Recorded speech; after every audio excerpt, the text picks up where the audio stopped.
National bank of Pakistan کے pensions کے معاملے بھی ہم وقتاً فوقتاً پروگرام کرتے رہتے ہیں۔ پچھلے دنوں ایک امید کی کرن پیدا ہوئی تھی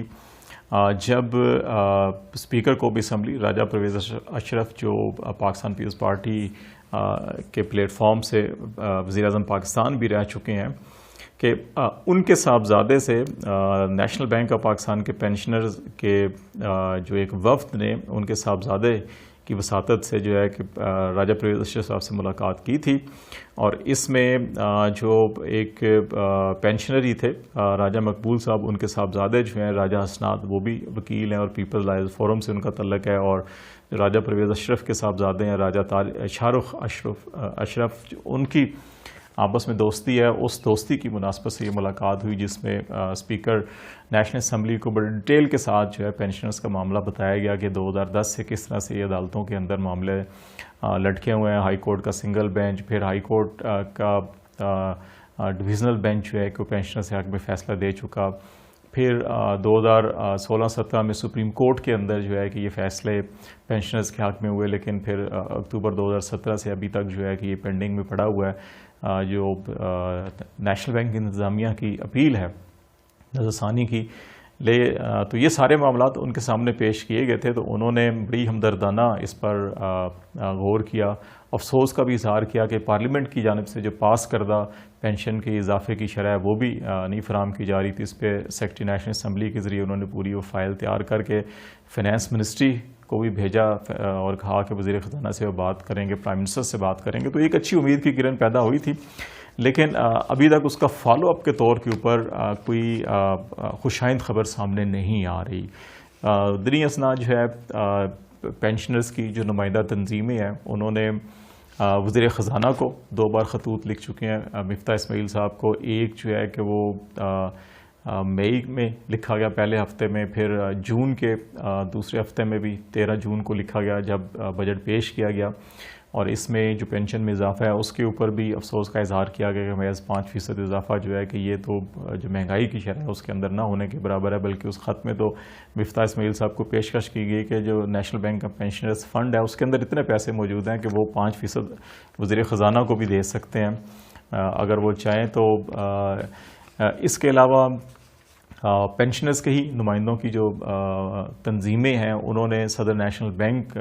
جو اس وقت ہیں رحمت اللہ حسنی صاحب ان کو بھی خطوط ارسال کیے، اور پھر وزیر اعظم شہباز شریف صاحب کو 4 مراسلے جو ہیں کہ ابھی 2 مہینوں میں بھیجے جا چکے ہیں۔ جب وہ پرائم منسٹر بنے پہلے ہی دن 12 اپریل کو ایک خط لکھا گیا، پھر ایک 16 اپریل کو لکھا گیا، پھر 6 مئی کو لکھا گیا، پھر 14 مئی کو لکھا گیا، اور پھر ابھی بجٹ کے بعد جو ہے کہ 5 مراسلے پرائم منسٹر آف پاکستان کو بھیجے جا چکے ہیں، جس میں ان کی توجہ اس جانب مبذول کروائی گئی ہے کہ وہ جو پاکستان کے بزرگ شہری ہیں جن کی عمریں 65 سال سے لے کر 90-95 سال تک کی عمریں ہیں، اور یہ 12,000 سے زیادہ پینشنر ہیں، جن میں سے سینکڑوں پینشنر بزرگ شہری جو ہیں کہ وہ انصاف کی راہ تکتے جو ہے وہ اس جہان فانی سے کوچ کر گئے، لیکن ابھی تک ان کو انصاف نہیں مل سکا، اور ابھی بھی کچھ 3,000 سے زیادہ جو ہے کہ وہ پینشنرز کی بیوگان جو ہیں کہ وہ انصاف کی منتظر ہیں، لیکن بدقسمتی سے پرائم منسٹر آفس کی جانب سے بھی ابھی تک کوئی حوصلہ افزا جواب نہیں آ سکا، اور سچویشن جو ہے وہ متعدد بار ہم آپ سے ذکر کرتے رہے کہ یہ معاملہ جو ہے کہ اتنا لٹکایا نہیں جانا چاہیے تھا۔ خیال یہ کیا جا رہا تھا کہ اس سے پہلے جو پریزیڈنٹ تھے عارف عثمانی صاحب نیشنل بینک کے، یا زبیر سومرو صاحب جو چیئرمین تھے بورڈ آف ڈائریکٹرز کے، کہ شاید ان کی ذاتی انا کا مسئلہ ہے، انہوں نے ذاتی انا کا مسئلہ بنا لیا ہے اور معاملات کو ڈیلے کرتے جا رہے ہیں۔ عارف عثمانی صاحب نے متعدد بار میٹنگز کی، یقین دہانیاں کرائیں، وعدے کیے کہ وہ جو پینشنز کا حقیقی فارمولہ ہے اس کے اوپر عمل کریں گے، اور پھر جو پارلیمنٹ کی طرف سے انکریمنٹس دی گئی ہیں ان کے اوپر جو اس کا اطلاق یقینی بنائیں گے، اور اس سلسلے میں انہوں نے مجھے بھی وی لاگس کے نتیجے میں کچھ میسیجز کیے، ہمیں بھی یقین دہانی کرائی، انہوں نے قسمیں اٹھائیں، لیکن وہ اپنی مدت پوری کر کے چلے گئے، لیکن انہوں نے عملی طور کے اوپر کوئی قدم نہیں اٹھایا۔ وہ یہ کہا کرتے تھے کہ ہم بورڈ آف ڈائریکٹرز کی میٹنگ میں معاملہ لے کر جائیں گے اور وہاں سے اس کو اپروول کروا کے اور اس کو نافذ العمل کیا جائے گا اور کوشش کی جائے گی کوئی ایسا درمیانی راہ نکالی جائے, ایسا فارمولہ تیار کیا جائے جو پینشنرز کو بھی اور بینک انتظامیہ کو بھی قابل قبول ہو اور معاملہ آؤٹ آف کورٹ جو ہے وہ سیٹل ہو جائے. لیکن بدقسمتی سے ایسا نہیں ہو سکا. اور دوسری طرف جو سپریم کورٹ کے اندر بھی ہم نے خود کچھ چیزیں جو ہیں سپریم کورٹ کے اعلیٰ حکام جو ہیں ان تک پہنچائی تھیں اور انہوں نے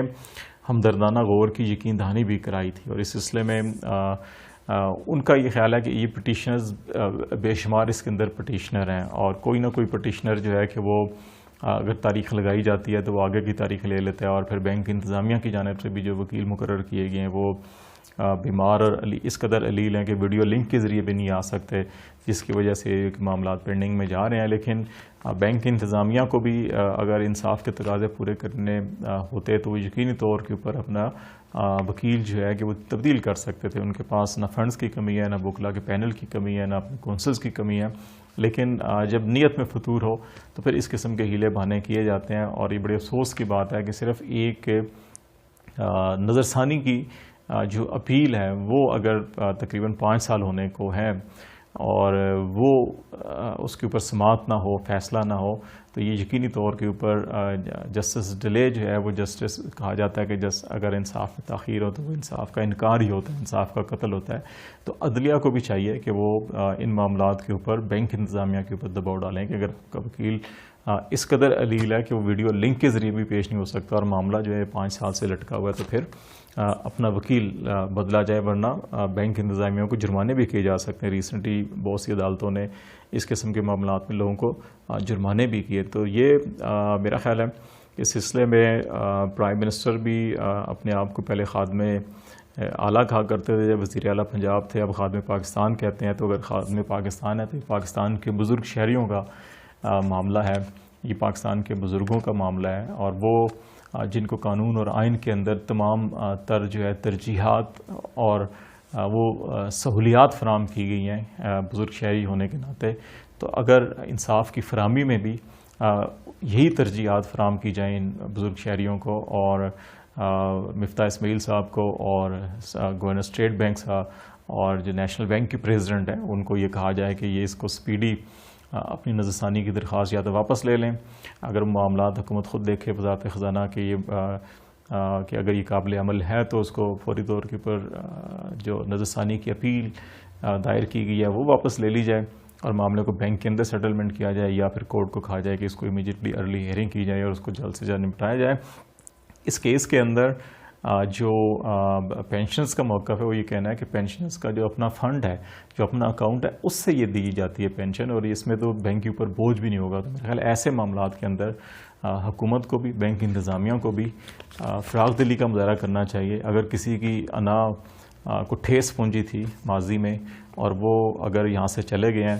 تو ان کی جو سوچ ہے یا ان کی جو